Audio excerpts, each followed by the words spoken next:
The bet was made the night before. He laughed at it. She didn't.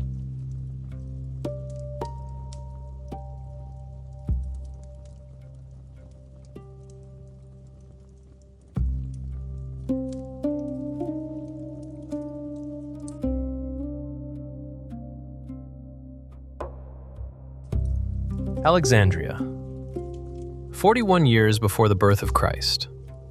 Mark Antony controls Rome's eastern provinces, its armies, its taxes, its grain. Cleopatra controls Egypt, its gold, its grain, its access to every trade route east of the Mediterranean. Rome needs what she has. She needs Rome to not take it. Cleopatra throws a lavish feast.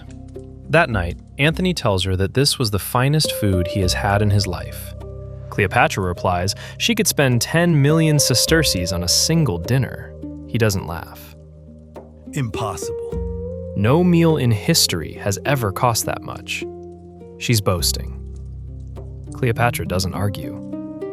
By then, she speaks 9 languages, runs Egypt's treasury herself, has outlived Julius Caesar, survived 2 civil wars, and taken back a throne that had already been stolen from her. She doesn't need to prove she's powerful, only that her power is impossible to measure. She isn't dressing for dinner. She's preparing to win. Years later, Pliny the Elder would write about them, the 2 largest pearls in the known world.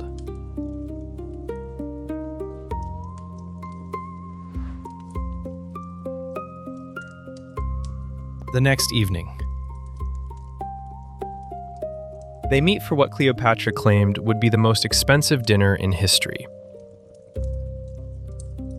He starts to laugh. He thinks he's won.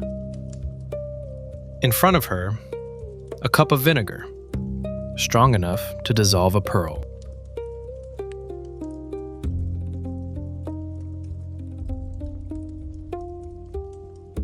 $10 million sesterces.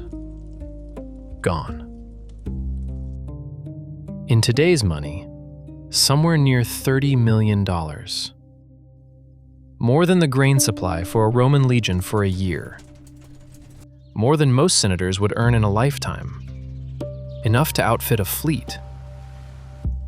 She swallowed it in 3 seconds.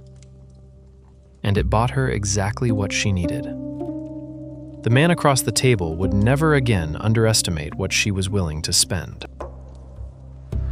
She reached for the second pearl. Lucius Munatius Plancus, the Roman senator brought to judge the wager, stopped her. The bet was already won. 1 pearl was enough.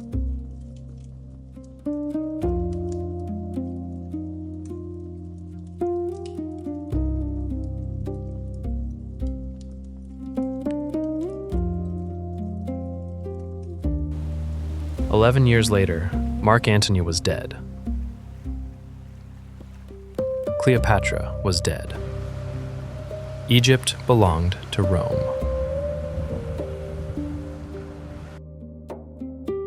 The second pearl was taken there.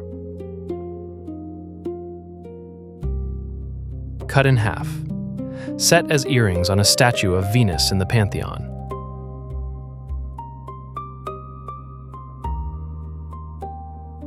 Two pearls. One vanished in vinegar in Alexandria. The other was carved apart and hung on a statue in Rome. Both gone.